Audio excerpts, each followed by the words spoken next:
Estamos aqui em mais um Pode-Papo, coordenado aqui, dirigente sindical, licenciada, Sintese CUT CNTE, e pré-candidata a vereadora por Aracaju.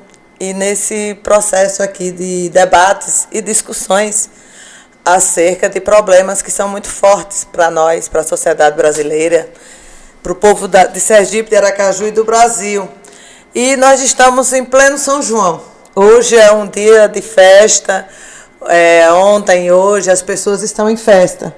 Mas o fato das pessoas estarem em festa, e é uma festa junina, e é uma festa que é tradicional, em que as famílias se reúnem, tem festa na praia, tem festa no mercado, começou ontem, mas o mundo não para e os problemas seguem, mesmo quando se vivem, mesmo durante as festas, e às vezes até aumentam. Principalmente em torno do tema que eu vou estar aqui hoje debatendo, e eu já quero agradecer muito por numa noite de São João,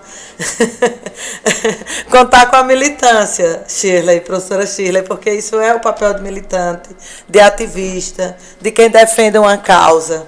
São essas pessoas que defendem uma causa, que lutam por uma causa, que se colocam nesse papel de sair da sua própria casa, numa noite que poderia estar no aconchego com sua família, e vir debater um tema tão necessário, que é o que nós vamos estar debatendo nessa noite de hoje, de São João, de festas, de muitas festas, que é a questão relacionada diretamente a essa questão do abuso sexual de meninas e adolescentes, provocado pela questão do estupro, da violência sexual, e que a gente está vivendo tão fortemente. Nós tivemos o ato aqui em Aracaju semana passada, estamos tendo ato no Brasil inteiro sobre essa questão do PL 9504, e que trata exatamente dessa questão, a criminalização das crianças, das meninas e adolescentes, nesse caso, que já é uma questão que já estava regulamentada por lei há tantos anos, e que agora aparece isso, né? O Congresso traz essa pauta de novo, e é uma pauta que tem tido uma mobilização muito grande, e a gente precisa ficar atenta, vigilante o tempo inteiro, porque ela foi retirada de pauta, mas não foi arquivada. Então, isso quer dizer que permanece em disputa. E aí, nessa noite de hoje, aqui com a professora Shirley Andrade, que é professora do Departamento de Direito da Universidade Federal de Serviço Social, ativista e militante dos direitos humanos, nós vamos estar aqui debatendo o que é esse PL, o que é que ele traz de tão grave para que as pessoas possam compreender qual a gravidade desse PL, como é que as meninas, as mulheres, vítimas desse projeto de lei serão punidas. Qual é a punição? Como é que elas vão ser punidas? Como é que elas vão ser julgadas? Como é que vai ser caso esse projeto de lei seja aprovado, que a gente vai construir muita resistência para que ele seja arquivado. Mas o que é que ele traz? E o que é que ele vai provocar na vida das mulheres, das adolescentes, das meninas menores de 14 anos, inclusive, caso ele se torne lei. Eu gostaria muito que você tratasse desse, até para as pessoas entenderem melhor por que é que nós estamos nas ruas com o tema criança não é mãe, estuprador não é pai, que é o grande movimento que está sendo construído dentro desse projeto de lei que trata dessa questão de alterar a legislação no que tange a essa questão das crianças e adolescentes e mulheres que acabam gestando a partir de um estupro e de uma violência. Shirley. Bom, eu queria primeiro agradecer o convite, né, dessa oportunidade de estar conversando. Não importa o dia, não importa a hora, todas nós mulheres estamos sofrendo. Agora, nesse momento, tem alguma mulher sofrendo uma violência sexual no Brasil. Uhum. Agradecer também ao compromisso, né, também de estar preocupada com esse debate. Acho que muita coisa é dita, mas eu acho que muita coisa é dita sem muita nitidez, e muitas informações incorretas, né, são colocadas. Inclusive, o deputado Sóstenes, que é autor do projeto, já falou várias coisas na imprensa sobre a justificativa, o porquê desse projeto. Primeira coisa importante da gente pensar É que assim, a gente tem que lembrar que no governo passado do PT, o governo antes do PT, o presidente passado, a gente teve aqui uma grande luta que foi o Estatuto do Nascituro. Não sei se vocês se lembram disso. Esse projeto, ele é uma forma de ressurgir o Estatuto do Nascituro, que é um projeto de lei que, por força da nossa mobilização, esse projeto está lá parado. Ele não andou, que era um projeto que ia justamente estabelecer que a mulher que fosse estuprada e ela engravidasse, o bebê tinha que nascer, o feto tinha que nascer, e além disso tinha que receber, né, uma pensão até os 18 anos. Se não fosse o estuprador que pagasse, seria o Estado. Então, esse projeto está dentro desse pacote aí, dessa discussão. Ele não é um projeto longo, na verdade, o texto desse projeto estabelece que ele vai ampliar, ele vai modificar os artigos 124 a 126 do Código Penal brasileiro. Ele não só vai restringir as possibilidades do aborto legal, que já existe no Brasil, que são 3 situações que a gente tem de aborto legal, que é o aborto nas situações que a vida da mãe está em risco, nas situações de violência, né, que essa mulher venha a sofrer, engravide, e que foi reconhecida pelo STF, pelo Supremo Tribunal Federal, os casos de fetos anencéfalos. Até hoje não existia nenhuma regulação de quanto tempo de gestação a mulher precisaria ter para ter direito a esse aborto.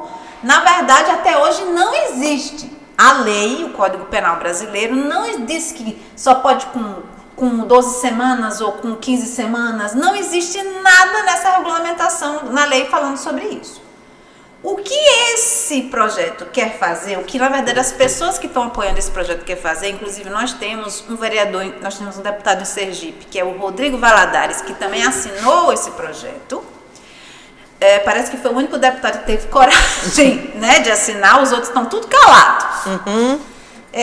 De que agora a ideia era ter uma restrição de que, na verdade, as pessoas estão falando muito, se tiver em 22 semanas, mas não é isso que diz o projeto, é mais grave do que isso. O projeto diz que quando o feto tiver viabilidade, essa viabilidade, a presunção de 22 semanas de gravidez. Então, se eu tiver um médico, né, que tem um posicionamento que antes das 22 semanas o feto é viável e a mulher vir praticar um aborto advindo de uma violência sexual, isso também o projeto vai mudar. Não vai ser mais a pena do crime de aborto. Hoje, na verdade, a gente tem a mulher, se ela provocar o autoabortamento, seria de 1 a 3 anos de prisão. Sim. Se for um profissional, um médico que faça sem o consentimento dessa mulher, chega no máximo a 10 anos. O projeto diz expressamente que, se for realizado o aborto, legal ou ilegal, após essas 22 semanas, se houver viabilidade fetal, a pena agora, tanto dela como de um profissional que realizar, será a mesma do crime de homicídio, que chega de 6 a 20 anos de prisão. Então, muda porque estabelece um tempo para agora poder ter direito ao aborto legal, e muda também agora porque muda a pena do crime de aborto. Aumenta essa pena, quadriplicando essa Nesse pena. caso específico... Não só no caso do aborto legal, no caso de qualquer aborto. Se o aborto no Brasil, em regra, ele é ilegal, mas se você fizer em qualquer momento que não esteja nessas 3 situações, então você vai responder por 1 a 3 anos de prisão. O que esse projeto quer é mudar a pena também do aborto ilegal.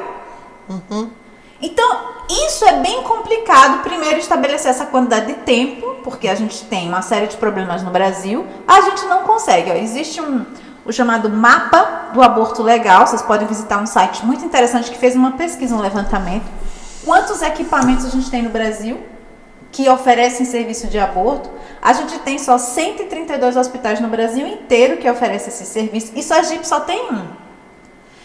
Então, esse prazo é bem complicado. Eu sempre digo assim, Ivonete, quando eu descobri, eu já engravidei, eu tenho um filho, eu nunca fiz um aborto, não foi necessário, no meu caso, fazer um aborto. Mas quando eu descobri que eu estava grávida, eu tinha 4 meses de gravidez. Imagine uma criança que não entende o desenvolvimento do seu corpo, uma menina que seja estuprada, como é que ela vai entender? Primeiro ela tem que entender se é violência sexual. Ela demora para entender que é uma violência, porque ela não entende, ela acha que é uma brincadeira.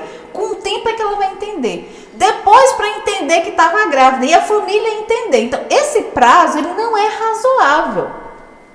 Então aí daí vem alguns problemas, né? Esse é o primeiro ponto. Uma questão muito que tem se colocado, né, na televisão é que assim, não, mas uma menina de 12 anos, por exemplo, que foi estuprada, se ela realizar um aborto após esse período, ela não vai ter punição, porque ela é uma adolescente. Isso não é verdade. Isso é, na verdade, uma maneira de burlar a hermenêutica, a interpretação da legislação. Existe uma ideia errônea no Brasil que quem é adolescente não recebe punição nenhuma. Não é verdade. O Estatuto da Criança e do Adolescente e o SINASE, que é a lei nacional que vai falar sobre medidas socioeducativas, ele estabelece que um adolescente entre 12 e 18 anos, se ele cometer um crime, na verdade se chama ato infracional, ele vai ter uma consequência. E essa consequência é muito parecida com a pena dos adultos maiores de 18 anos.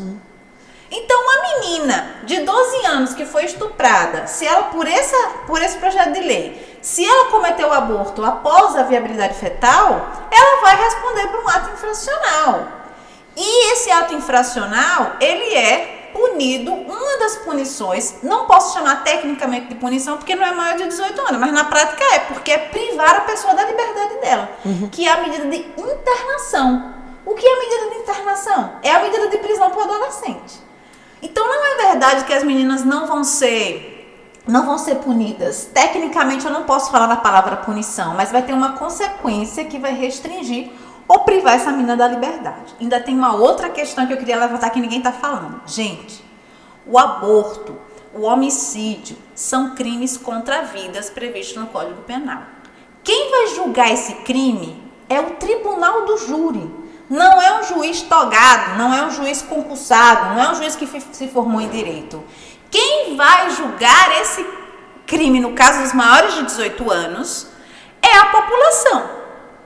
E nem sempre a população tem uma perspectiva progressista dessas questões. Pelo contrário.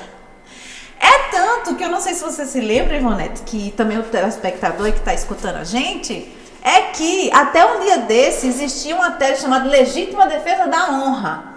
Que o homem poderia matar, assassinar uma mulher porque ela haveria traído ele e lá na hora ele seria absolvido. Vários homens foram absolvidos com essa tese. Quem julgou? Tribunal do Júri. O Supremo Tribunal Federal teve que dar uma decisão dizendo que não pode mais usar essa tese no Brasil, porque os advogados utilizavam essa tese. Então, como é que eu vou deixar para o Tribunal do Júri escolher essa situação? É uma situação muito delicada. E aí eu queria que você tratasse de um outro aspecto dentro dessa discussão, quando você trata dos hospitais que estão autorizados. Essa perspectiva da saúde, da saúde pública, essa relação entre a questão do aborto e a questão da saúde, porque fica tratando numa perspectiva como que se assim todas as pessoas tivessem as mesmas condições, como que se todas as pessoas tivessem acesso às mesmas condições de saúde, quando a gente sabe que não é. A gente sabe muito bem que muitas dessas crianças acabam morrendo por não conseguirem, por exemplo, por essa coisa clandestina, pela clandestinidade do ato. Então, assim, além dessa questão técnica da punição, porque tem uma distorção, assim, do entendimento partindo de um contexto do momento político que a gente está vivendo, porque é preciso ter essa clareza. A gente vive um momento político no Brasil de um Congresso extremamente conservador, que busca assim, uma política aí a bancada da Bíblia, né? Que através de uma concepção, que é a concepção do que eles pensam, a partir da concepção religiosa, tratar a vida das pessoas a partir do que um grupo de pessoas acreditam. Mas o que está em jogo é que muitas pessoas estão morrendo porque não se há políticas públicas que garantam o direito à vida. Aí fica um falso discurso sobre a garantia do direito à vida. Mas como é que se está dando? Qual é a realidade das crianças, meninas, adolescentes, pobres, que são vítimas do estupro, do abuso, que engravidam e que, às vezes, no processo da clandestinidade, da ausência de um trabalho bom de saúde para garantir a vida dela, morrem e não entram nas estatísticas e não aparecem porque é subnotificado. A quantidade de abusos que ocorrem no cotidiano, assim, a esse momento, agora aqui a gente falando, e como a vida o resultado dessas crianças fica subnotificado. Eu queria que se você trace um pouco disso, dessa relação entre esse projeto de lei que busca a punição e a questão da saúde pública. Como é que a saúde pública trata, como é que a gente pode tratar essa relação? Muito oportuno que você estava colocando. Eu estava aqui olhando alguns dados, né? O Brasil tem produção de muitos dados.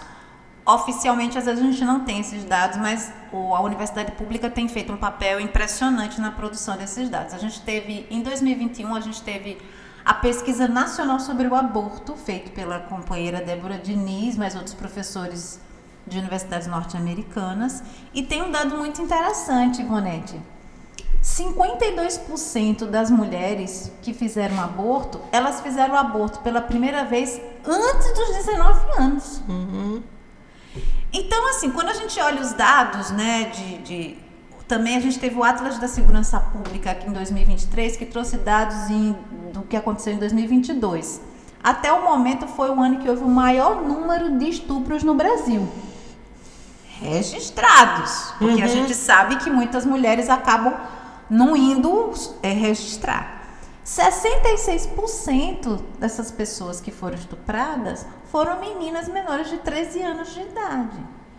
E que está dentro de um recorte de classe social, que a gente discute daqui a pouco. Quando a gente vai para a raça, o negócio ainda piora, né? Na verdade, a maioria dessas meninas é negra, inclusive a maioria das pessoas que não tem acesso a esses serviços, né, de aborto legalizado, são mulheres negras. O Atlas também apontou que mais mulheres negras do que brancas precisam de atendimento pós-abortamento, né? Porque elas não têm outros espaços. Muitas vezes mulheres que têm dinheiro vão fazer em clínicas, né, especializadas, né, coisa desse sentido.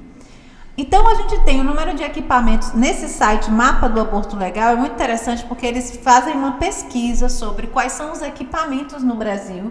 A gente tem hoje só 132 equipamentos entre hospitais e clínicas que oferecem esse serviço. 132 não é tão pouco, depende, porque existe uma concentração por região. A região norte só tem 12% desse total de equipamentos. Como a região também centro-oeste, se concentra muito mais na região nordeste e na região sudeste esses equipamentos. Então, existe uma dificuldade para a gente ter acesso a esses serviços. E aí vem um conjunto de coisas, porque assim, você, a sociedade, a gente devia estar gastando o nosso tempo, era discutir como é que, na verdade, o menino deixa de estuprar e como é que a menina deixa de engravidar antecipadamente. O foco deveria ser esse. Perfeito. E a gente fica no final, quando o negócio já aconteceu. E aí a incongruência da extrema-direita no Brasil é de que, assim, olha, se for educação sexual na escola, não pode. Isso tem que ser uma coisa escolhida pela família. Mas quando é uma menina que é estuprada e que resolve fazer o aborto, isso é o Estado quem vai dizer qual é o melhor para essa menina. Não é a família. Quer dizer, eu já vou negar para essa menina várias coisas. Eu vou negar a educação sexual, eu vou negar, a menina não sabe direito o que é uma violência. As meninas têm extrema dificuldade de entender o que é uma violência sexual, mesmo hoje em dia. Porque, na verdade, a gente ainda cria muita da cultura brasileira, é criar os meninos ainda como aqueles que têm iniciativa, né? Eu morei um período na Europa, assim, eu posso fazer várias críticas à Europa, mas uma coisa que na Europa é diferente é que lá as meninas se sentem muito protegidas. Porque lá não existe essa cultura, pelo menos em alguns países, de que o menino tem que ter a iniciativa do namoro. Se for uma menina que tiver essa iniciativa, essa menina já não pode ser respeitada. Então existe um trabalho que a gente tem que fazer com os meninos, para eles entenderem o que é uma violência sexual, o trabalho que a gente tem que fazer com as meninas, para elas entenderem. Então, até elas entenderem que o que elas estão passando é uma violência sexual, e até elas entenderem que aquilo ali é uma gravidez, demora um século. Se eu vou para a escolaridade, se eu vou para a questão de raça, isso piora ainda mais. Ah, não, a educação sexual é uma coisa que tem que ser feita em casa. Mas não é feita em casa, porque se existe um número enorme desses de estupros, é porque a gente está falhando nesse processo da educação sexual no país. E educação sexual não é só em relação ao sexo, é em relação aos comportamentos. O que vem acontecendo? Existem pesquisas que apontam que os meninos no Brasil, eles se educam pela pornografia, porque eles não têm educação sexual em casa.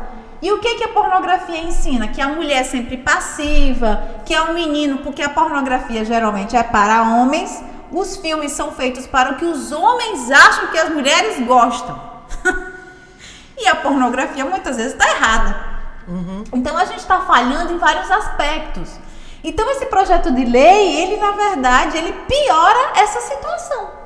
Porque ele vai legitimar todo esse processo que a menina está errada. Tem um conceito que a gente usa na criminologia, né, que é a questão da criminalização. E aí muitas vezes os deputados que defendem esse projeto falam, não, mas não vai ter criminalização porque a menina não comete crime.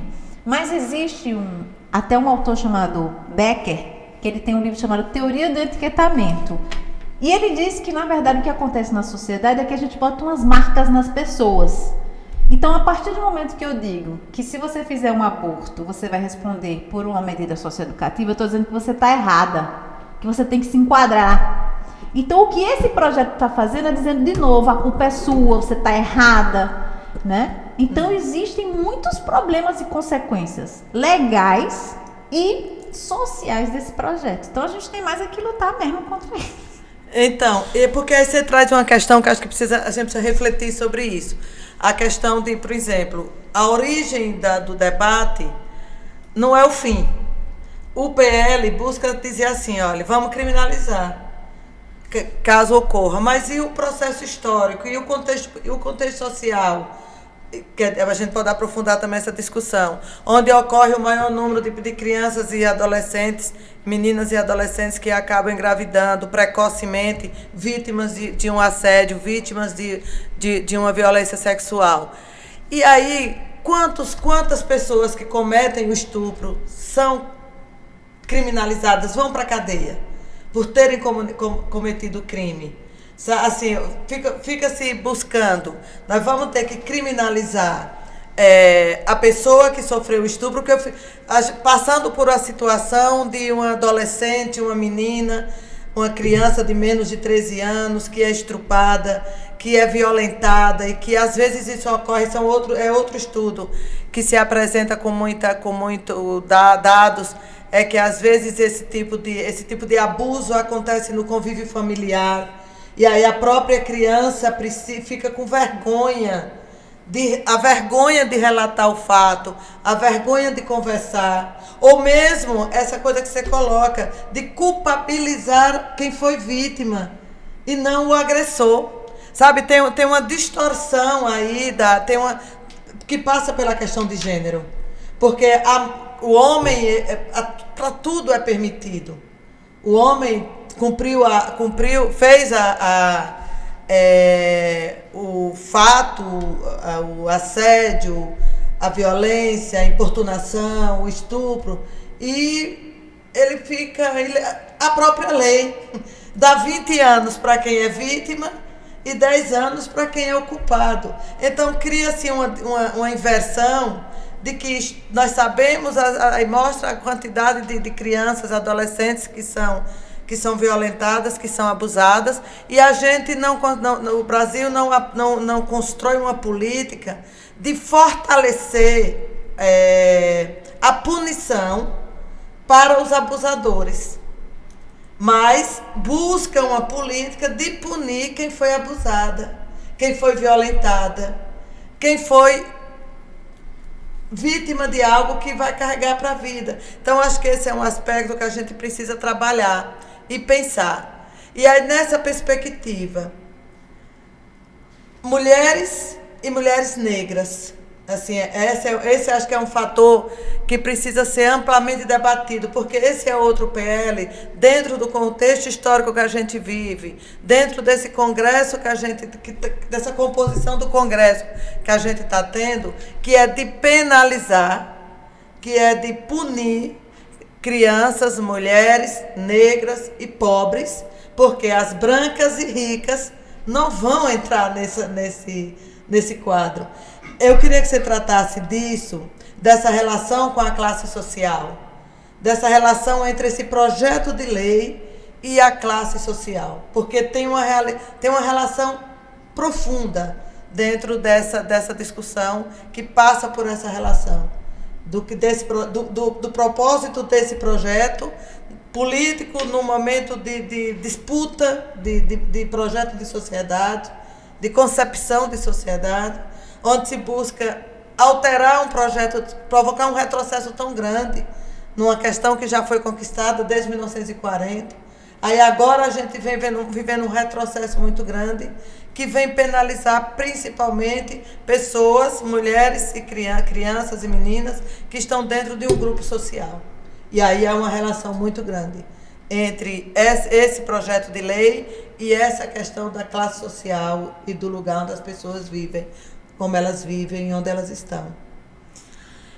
Olha, eu acho que essa questão é muito pertinente, porque às vezes a gente ouve, né, alguns companheiros e companheiras falar nas pautas identitárias, né, de que esse negócio de LGBT, de problema de mulheres, são questões muito específicas, né? De que isso, na verdade, tem até alguns companheiros dizendo que a gente está tendo alguns problemas na esquerda por conta das pautas identitárias. E assim, na verdade, eu acho que tem algo que eu ando estudando bastante, que é essas pautas, elas não são pautas de mulher. Elas não são pautas, são coisas de mulher. Inclusive, é muito importante a gente pensar que eu não tenho como entender esse tipo de companheiro e companheira que ainda pensa dessa maneira, talvez seja porque ele só consiga ver o mundo do trabalho, da produção. Ele só consegue ver o trabalhador lá na fábrica, ou o trabalhador lá na loja, ou a trabalhadora lá na loja. Ele não consegue fazer uma conexão do momento da produção e do momento da reprodução.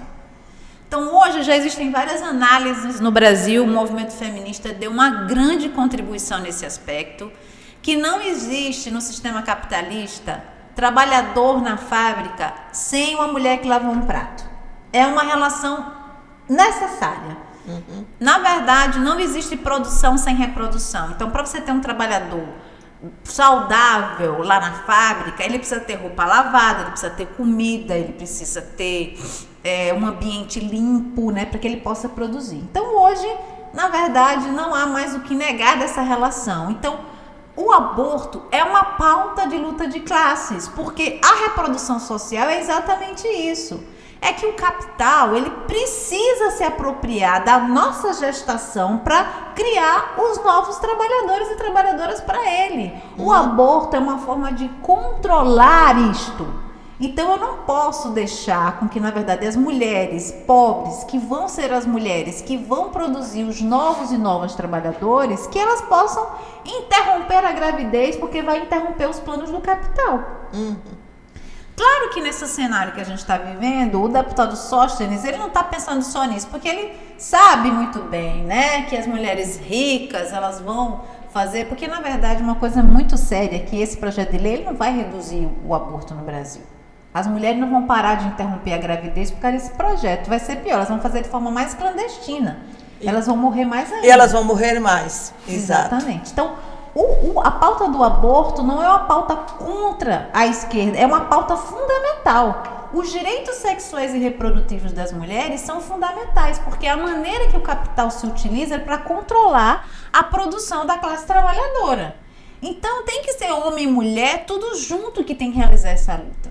O que a gente observa mais especificamente nessa questão é que essas pautas conservadoras têm tido por parte do capital um apoio, porque o capital está passando por uma crise violenta e tem que controlar a classe trabalhadora. Então o direito penal, a lei penal é uma maneira desse controle, mas o que a gente está vendo do ponto de vista conjuntural é que eles estão preocupados, na verdade, em testar o governo, né, o executivo, e estão preocupados com a eleição da presidência da Câmara. Na verdade, as mulheres estão sendo usadas como moeda de troca de uma eleição. Porque o que o próprio deputado Sóstenes já disse publicamente é que esse projeto vai testar o governo Lula. E no começo, acho que o governo Lula meio que caiu nisso, quando colocou o seu líder dizendo que o governo não tinha nada a ver com isso. Depois voltou, viu que era um grande erro, né, você não se meter nessa discussão. E, na verdade, Roberto Lira, ele pendeu mais para o PL exatamente porque ele está preocupado com o seu sucessor na presidência da Câmara dos Deputados. Então, ele viu que isso foi um acordo, inclusive, né? Ele já disse em conversa lá a alguns repórteres na Globo News que Roberto Lira tinha assinado uma carta de compromisso com o PL dizendo que ia ser colocada na sua gestão voltar ao Estatuto do Nascituro e esse PL, era outra moeda de troca que ele ia colocar. Então, não é preocupação com mulher. Então, a classe trabalhadora precisa estar atenta sobre isso. E pesquisa agora do Datafolha, é tanto que a população brasileira está contra esse projeto. Se você for lá, inclusive, na enquete da Câmara dos Deputados, mais de 70% das pessoas votaram contra esse projeto. E Datafolha saiu uma pesquisa agora, 66% das pessoas são contrárias a modificar a lei do aborto legal. Então a classe trabalhadora precisa ficar atenta, porque essa legislação vai ser contra a gente. E aprofunda ainda mais a desigualdade social. Porque quanto mais, dentro dessa perspectiva, pensando aqui a partir da tua fala, Sheila, dentro dessa perspectiva dos interesses do capital, de mão de obra barata, de mão de obra super explorada, quanto mais pessoas pobres para servir a esse modelo de capital, mais vai interessar. Então, eles não estão preocupados se o filho de uma menina negra, pobre, da periferia, que nasceu vítima de um estupro, de um abuso, o que é que essa criança vai se tornar?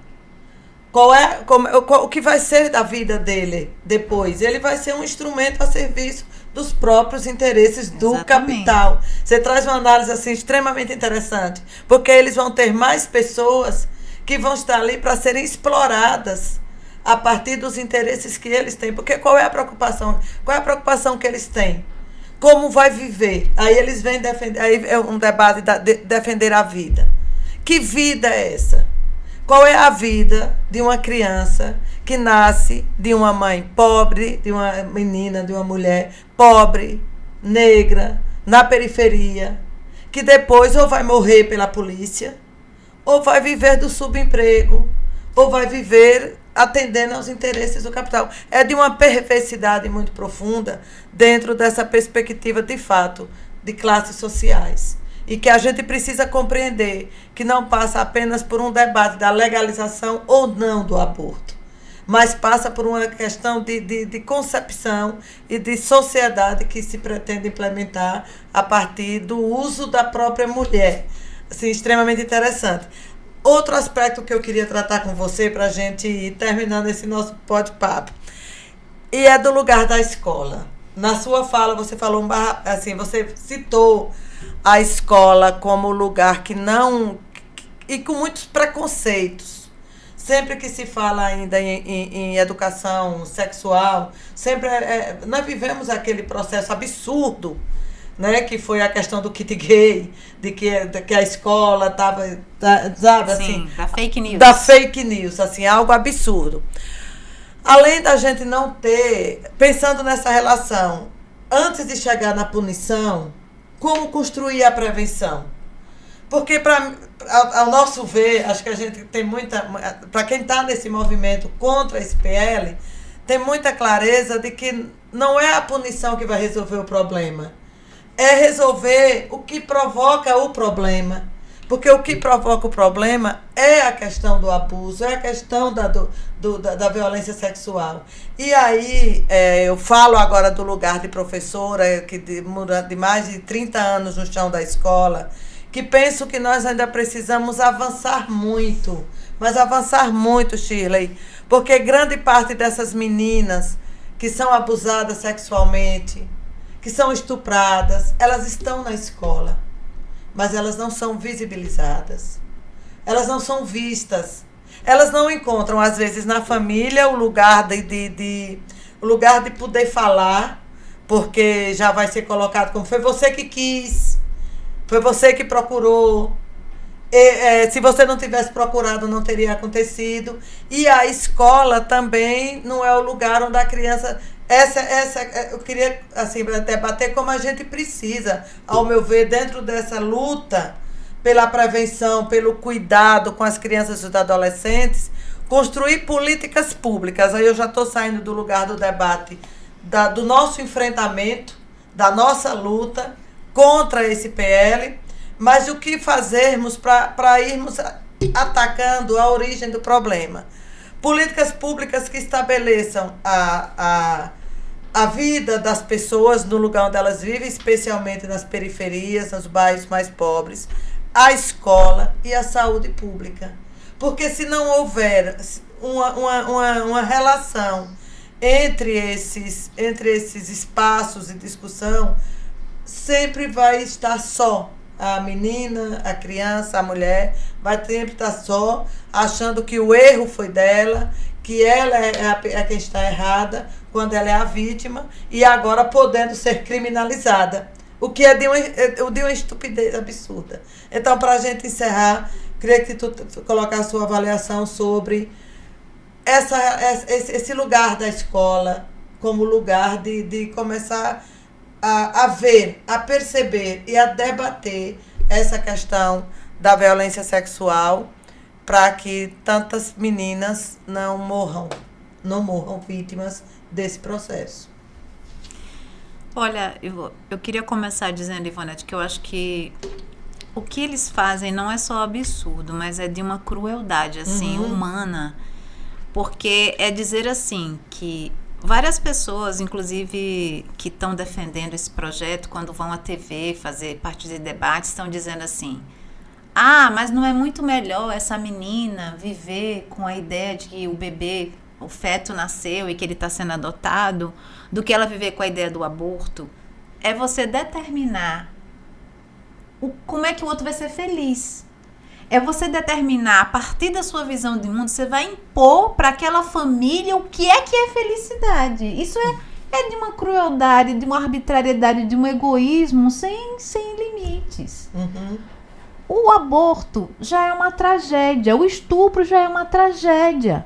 E eu vou impor para essa família que a solução dessa tragédia é o que eu acho que é felicidade para essa família. Por que não deixar para a família decidir o que é melhor para ela se sentir? E aí, justamente, é isso que eu estou dizendo. A gente está gastando o nosso tempo, e mais, na verdade, é importante por conta disso, por conta de uma pauta que vai piorar. A gente tem que... Tem uma coisa que é fundamental, que o Brasil está passando por vários problemas, que é a questão de que eu acho que existe um assalto do orçamento pelo Congresso Nacional. A gente precisa de uma série de políticas públicas, mas a gente precisaria também desse maior equilíbrio. O Congresso está ficando hoje com cerca de 30% do orçamento. Então, as universidades, por exemplo, que têm um papel fundamental nessas políticas, elas têm tido dificuldade de ter acesso ao orçamento por uma série de coisas.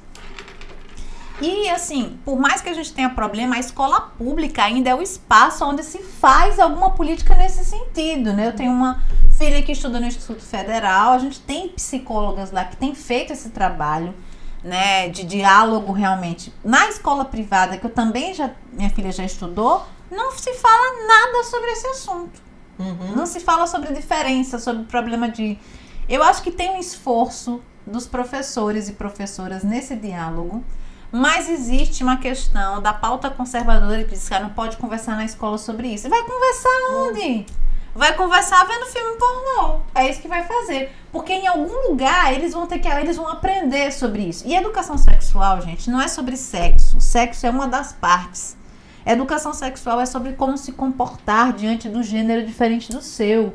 Não é só isso, é sobre o menino lavar prato, é sobre o menino respeitar e a menina também se respeitar. Então, na verdade, a gente tem que ir na verdade. E é isso que a deputada Sâmia Bonfim e outros deputados e deputadas estão fazendo. Estão aproveitando essa situação para justamente lançar vários projetos de lei de políticas públicas desses enfrentamentos. Porque é isso que eu estou dizendo. A gente tem uma experiência no Brasil muito boa sobre o combate à violência doméstica, onde a gente já discutiu que não adianta prender o homem. Eu não estou dizendo que não é para prender estuprador, não é isso. Porque, na verdade, a solução que a extrema-direita está trazendo... Porque o projeto foi tão absurdo com essa comparação com o homicídio que eles tiveram que se explicar. Eles estavam achando que ia passar assim, correndo. E eles tiveram que se explicar e tiveram que adiar, né? Existe uma luta, a gente vai ter um ato dia 27 no Brasil todo, que é exatamente para arquivamento, como a companheira Ivonete colocou, para se explicar sobre isso. Então, na verdade, a gente precisa de uma série de políticas preventivas, e a gente tem essa experiência boa no Brasil, de que no caso da violência doméstica não adianta prender o homem. Quando ele sair de lá, ele vai continuar batendo, ele vai continuar machucando a mulher, vai matar essa mulher. O que a gente tem feito aqui em Sergipe, tem uns trabalhos muito bons sobre isso, é trabalhar esse homem para que ele consiga entender que ele não tem que bater. Porque assim, a gente quando tem problema financeiro, né, a gente não sai por aí batendo nem bebendo, porque a gente não pode fazer isso, que a gente tem um trabalho de cuidado para fazer. Os homens, muitas vezes, os problemas financeiros deles, eles descontam na mulher e na bebida. Isso também é cultural, que tem que ser trabalhado. O estupro é a mesma coisa. A gente tem que trabalhar essa ideia de que o corpo da gente, das mulheres, os homens não podem fazer o que eles querem. O que os meninos aprendem no Brasil é exatamente isso, não só no Brasil, em outros países também, de que eles, para se autoafirmarem como macho, como homem, eles têm que, na verdade, usar o corpo da mulher do jeito que eles quiserem. O que a gente tem que trabalhar é isso. E na escola é um lugar fundamental. A gente tem... Outros países têm, na escola, por exemplo, a educação sexual é a divisão do trabalho doméstico, por exemplo. Na Universidade Federal também, a gente não está ainda no momento ideal, não. Eu tenho trabalhado isso nas minhas disciplinas na universidade, porque os juízes têm comportamentos misóginos em uma audiência. É tanto que a gente foi criado agora não, mas tem uns 2 anos que foi criado o protocolo de julgamento com perspectiva de gênero, que é para dizer ao juiz e à juíza como é que se comporta num julgamento que tem violência contra a mulher envolvido. Isso é estrutural. Está em todos os espaços. Então a gente precisa de políticas mais sistematizadas, não só uma pessoa ou eu lá no curso, né, que estou vendo isso, trabalhando isso, mas eu acho que a gente precisa brigar por orçamento. Porque, na verdade, o que a gente está vendo é que os ministérios de direitos humanos, da mulher, né, esses ministérios estão às moscas. Eles estão sem orçamento para funcionar. Eu agora consegui ganhar um edital no Ministério de Direitos Humanos, onde a gente vai trabalhar uma capacitação com os servidores sobre trabalho escravo doméstico. Que a gente vai trabalhar exatamente essa questão do cuidado, como é que você vai identificar essas situações. Mas isso é um esforço tremendo. Então a gente precisa de políticas nas escolas, mas não é só o governo federal. O governo estadual e o governo municipal precisa se mobilizar para isso também, porque é o município que está lá na ponta. Ao invés do prefeito aí reduzir o orçamento da educação e ficar fazendo um monte de festa é ótima, mas não precisa ficar chamando todo dia banda a cara. Você pode usar isso como parte para esses processos de políticas. Então, a gente está muito aquém ainda nesse processo. Então, são os movimentos sociais que estão salvando essa nação. Muito bem, Sheila. E assim, nós estamos encerrando aqui o nosso bate-papo desse dia de São João, nesse debate tão necessário.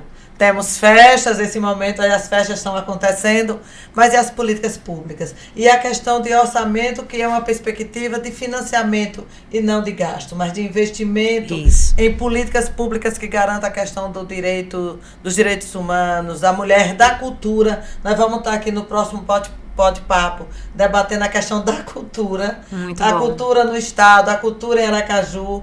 Assim, e quero dizer que é importante nós ter tido esse momento de discussão, de debate sobre essa perspectiva do PL 9504, que representa um retrocesso e algo assim muito grave na perspectiva do lugar da mulher, da luta pelo seu direito, de classe social, de gênero, de raça e da necessidade de disputar o projeto de sociedade que nós defendemos. Penso, Shirley, que esse é o grande desafio que nós temos no governo federal. A partir dessa construção, disputar a concepção de sociedade que vai atender a grande maioria da população, que é a população pobre, negra, que precisa de políticas públicas que melhorem suas vidas. E a gente não vai mudar isso se não for nas ruas. Então, dia 27, agora, de junho, entre São João e São Pedro, tem luta na rua. Vai ter luta na rua contra o PL, porque o 9504, porque ele precisa ser arquivado. Então, a gente vai se encontrar no dia 27, nas ruas, para dizer não ao PL 9504, criança não é mãe, estuprador não é pai, e é preciso garantir o direito à vida e à liberdade das pessoas. Muito obrigada, Shirley.